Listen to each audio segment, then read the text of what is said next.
എല്ലാവർക്കും നമസ്കാരം. സംസ്ഥാന സർക്കാരിൻ്റെ നിർദ്ദേശപ്രകാരം KSEB നടത്തുന്ന വലിയ ഒരു കൊള്ളയെക്കുറിച്ച് പറയാം. എല്ലാവർക്കിട്ടും കൊടുക്കുന്ന പണിയാണ്. ഈ മാസത്തെ ഒരു കറണ്ട് ബില്ല, ഈ മാസം വന്ന കറണ്ട് ബില്ല്, അതായത് 13/5/2004 വന്ന കറണ്ട് ബില്ല് വായിക്കാം. എനർജി ചാർജ് 3212.8 പൈസ, അല്ല 80 പൈസ, 3212.80 പൈസ. അതിൻ്റെ നികുതി 10%, ഈ എനർജി ചാർജിൻ്റെ 10% 321.28 പൈസ. ഫ്യൂവൽ സർചാർജ് FS എന്ന് എഴുതിയിട്ടുണ്ട് ബ്രാക്കറ്റിൽ, 45.18 പൈസ. ഫിക്സഡ് ചാർജ് 410 രൂപ. മീറ്റർ റെൻറ്റ് 30 രൂപ. മീറ്റർ റെൻറ്റിൻ്റെ GST ബ്രാക്കറ്റിൽ 18%, 5 രൂപ 40 പൈസ. പിന്നെ ഓട്ടോ റിക്കവറി FS 50 രൂപ 20 പൈസ. റൗണ്ട് ഓഫ് 14 പൈസ. അങ്ങനെ 4075 രൂപ. അടി താഴെ സർചാർജ് 17 രൂപ. എല്ലാം കൂടെ 4092 രൂപ. 4092 രൂപ. 4092 രൂപയ്ക്കകത്ത് 3212 രൂപ 80 പൈസയാണ് കറണ്ട് ഉപയോഗിച്ചതിൻ്റെ ചാർജ്. 2 മാസത്തെ കറണ്ട് ഉപയോഗിച്ചതിൻ്റെ ചാർജ്. അതിൻ്റെ നികുതി 321.28 പൈസ. പിന്നെ അതിൻ്റെ പുറത്ത് ഫ്യൂവൽ സർചാർജ് 45.18 എന്നതാണെന്ന് ദൈവത്തിനറിയാം. Fixed charge 410. Meter rent 30. ആ 30 രൂപയുടെ നക്കാപ്പിച്ച GST 5 രൂപ 40 പൈസ.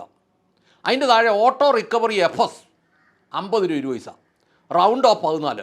4075 കൂട്ടി ഉണ്ടാക്കിയിട്ട് താഴെ സർചാർജ് ഒരു 17 രൂപയും കൂടെ. അപ്പോൾ മോളി സർചാർജ് വെച്ചത് എന്നാത്തിനാണ്? ഇനി ഈ മാസത്തെ ബില്ല്, ഇനി കഴിഞ്ഞ മാസത്തെ ബില്ലിൻ്റെ ഒരു കണക്ക് കാണിക്കാം. അത് 11/3/24 വന്നതാണ്. ഫിക്സഡ് ചാർജ് 400 രൂപ. മീറ്റർ റെൻറ്റ് 35.40 പൈസ. എനർജി ചാർജ് 2558.20 പൈസ. ഡ്യൂട്ടി 255.82 പൈസ. Fuel surcharge 42.84.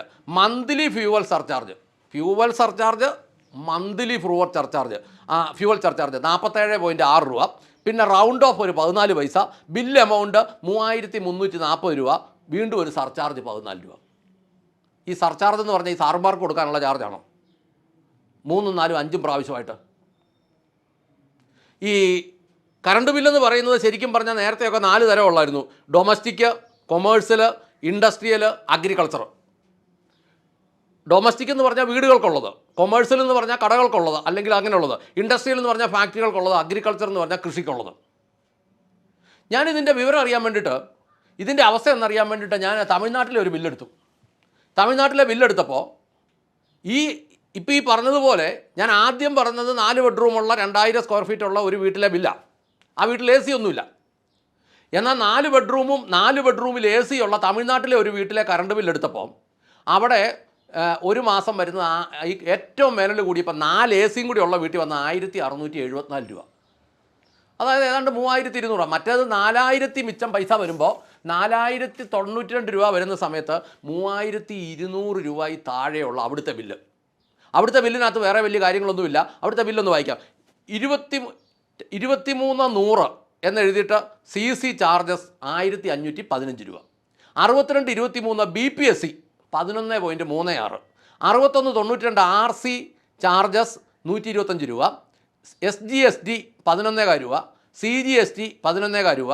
റൗണ്ട് ഓഫ് ഒരു 14 പൈസ. എല്ലാം കൂടെ 1674 രൂപ.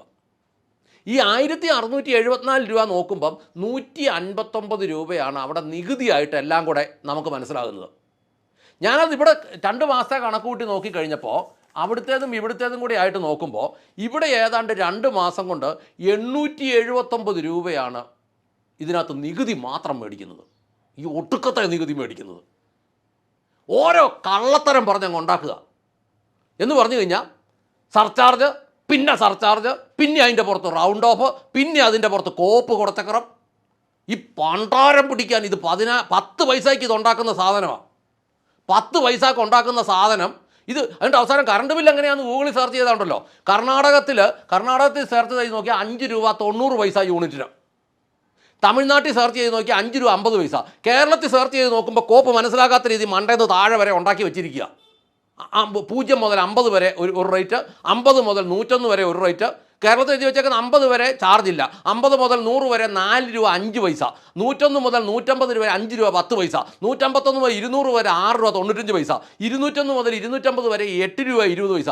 വേറെ ഏതാണ്ട് ഒരു പണ്ടാരം എഴുതിയിട്ട് 8 രൂപ 80 പൈസ. അതായത് ഇത് നോക്കിയാൽ ഒരു മനുഷ്യനും ഒന്നും മനസ്സിലാകുകയില്ല. ഇത് ഡൊമസ്റ്റിക്കിൻ്റെ.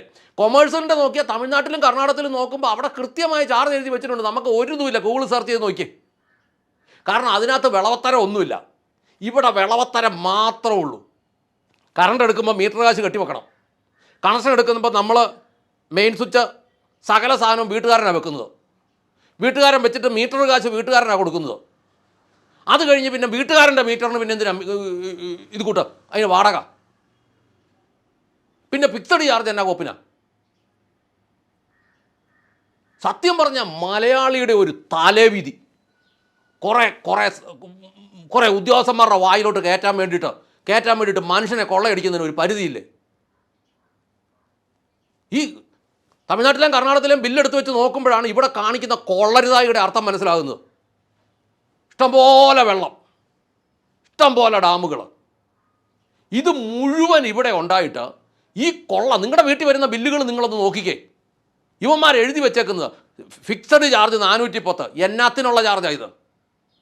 ഇതുപോലെ തന്നെ ഉണ്ടല്ലോ ഈ കർണാടകത്തിൽ അവിടുത്തെ ആളുകളെ വിളിച്ചിട്ട് അവരോട് പഠിക്കുമ്പോൾ അവർ പറയുന്നു, കഴിഞ്ഞ 6 മാസം അവർക്ക് വന്നുകൊണ്ടിരുന്ന യൂണിറ്റ് എത്രയാണോ അത് കണക്ക് കൂട്ടിയിട്ട് അത് 200 യൂണിറ്റ് താഴെയാണെങ്കിൽ അത്രയും യൂണിറ്റ് എല്ലാ മാസവും മുന്നോട്ട് കറണ്ടിന് ഫ്രീ പൈസ കൊടുക്കണ്ട. ഉദാഹരണം, കഴിഞ്ഞ 6 മാസം ഒരാൾ 175 യൂണിറ്റ് വെച്ചാൽ എടുത്തുകൊണ്ടിരുന്നെങ്കിൽ മുന്നോട്ട് വരുന്ന ബില്ലിനകത്തുനിന്ന് 175ൻ്റെ പൈസ അവർ കൊടുക്കണ്ട. അത് കുറച്ചിട്ട് ബാക്കി വരുന്നതിന് കൊടുത്താൽ മതി. എൻ്റെ ഒരു സ്നേഹിതൻ ചെറുപുഴ താമസിക്കുന്നുണ്ട്. അയാൾക്ക് അവിടെ ഒരു വീടും 1-2 പണിക്കാർ താമസിക്കുന്ന കൊട്ടേഴ്സും ഒക്കെ ഉണ്ട്. അങ്ങേർക്ക് കൂർഗിലും ഒരെണ്ണമുണ്ട്. പുള്ളി പറഞ്ഞ് ഈ ചെറുപുഴയിലുള്ള ഇതിന് വരുന്നതിൻ്റെ 10 ഇരട്ടിയൊക്കെയാണ്, അല്ല ഈ കൂർഗിലുള്ളതിന് വരുന്നതിൻ്റെ 10 ഇരട്ടിയൊക്കെയാണ് ചെറുപുഴയിലുള്ളതിന് വരുന്നത്. പറ്റുമെങ്കിൽ ഇവിടുന്ന് താമസം പോകാനിരിക്കുക എന്ന് പറഞ്ഞു. എങ്ങനെയാണ് ഈ കേരളത്തിൽ നിന്ന് ആൾക്കാർ പോകാതിരിക്കുന്നത്? പിഴിഞ്ഞ് ഈ ഒടുക്കത്തെ മേടിച്ച് ഇത് മുഴുവൻ ഉദ്യോഗസ്ഥന്മാരുടെയും പെൻഷൻകാരുടെയും വായിലോട്ട് തള്ളുമല്ലേ. ഇത് മുഴുവൻ രാഷ്ട്രീയക്കാരുടെ പരിപാടി. സാധാരണ ജനത്തിനെ ഇങ്ങനെ കൊള്ളയടിക്കുന്ന ഒരു പ്രസ്ഥാനം. ഇത് ഫ്യൂവൽ സർചാർജ് 42 രൂപ 84 രൂപ കഴിഞ്ഞ മാസത്തെ ബില്ലല്ല. മന്ത്ലി ഫ്യൂവൽ സർചാർജ് ഇതെന്നാ ഈ ഇടപാടാ? Fuel surcharge 42. ഇത് ഹൈക്കോടതിയിലൊക്കെ പോകേണ്ട കേസാണ് ഇത്. ഈ ബില്ല് വെച്ചോണ്ട് കോടതി പോകാൻ എൻ്റെ കയ്യിൽ ഒരു സാഹചര്യം ഇല്ലാട്ടല്ല, അല്ല ഞാനിതിന് കോടതി പോയനെ. അതിൻ്റെ കൂട്ടത്തിൽ ഏറ്റവും താഴെ വീണ്ടും ഒരു സർചാർജ്. കഴിഞ്ഞ മാസത്തെ കറണ്ട് ഈ 11/3 വന്ന കറണ്ട് ബില്ലിനകത്ത് ഡ്യൂട്ടി എന്ന് പറഞ്ഞാൽ അത് നികുതിയാണ് 255.82 കൊണ്ട ഒടുക്കത്തെ തീറ്റ തിന്നട്ടെ ഇവന്മാർ. അതിൻ്റെ പുറത്ത് ഫ്യൂവൽ സർചാർജ് 42.84, പിന്നെ മന്ത്ലി സർചാർജ് 47.6, എന്നിട്ട് ഏറ്റവും താഴെ പിന്നെ ഒരു സർചാർജ്. ഇത് എന്തൊരു സർചാർജാണ് ഇത്? ഇതിപ്പോൾ മനുഷ്യൻ്റെ ശരീരത്ത് ഒരുവിധ തൂക്കമുള്ള മനുഷ്യനൊക്കെ 50-60 കിലോ കാണും. ഇനിയിപ്പോൾ ഈ തൂക്കത്തിന് നോക്കി അതിനൂടെ സർചാർജ് ഇടുവന്മാർ. ദയവ് ചെയ്ത് ഗവൺമെൻറ്റിനോട് പറയട്ടെ, ഇങ്ങനെ കുറേച്ച കൊല്ലാതെ നിങ്ങളുടെ ഈ പോലീസ് ഉണ്ടല്ലോ, പോലീസിൻ്റെ തോക്കും ഉണ്ടല്ലോ, ദയവ് ചെയ്ത് കുറേ എണ്ണത്തിനെ വെടിവെച്ച് കൊന്ന് ആ ഇറച്ചി വിറ്റെങ്കിലും നിങ്ങളുടെ ബുദ്ധിമുട്ട് തീരട്ടെ. ആ രീതി ചെയ്യണം എന്ന് അങ്ങനെയെങ്കിലും ഈ സമൂഹത്തിൽ നിന്ന് രക്ഷപ്പെട്ടു പോകാൻ സഹായിക്കണം എന്ന് അപേക്ഷിച്ചുകൊണ്ട് നിർത്തുന്നു. നന്ദി, നമസ്കാരം.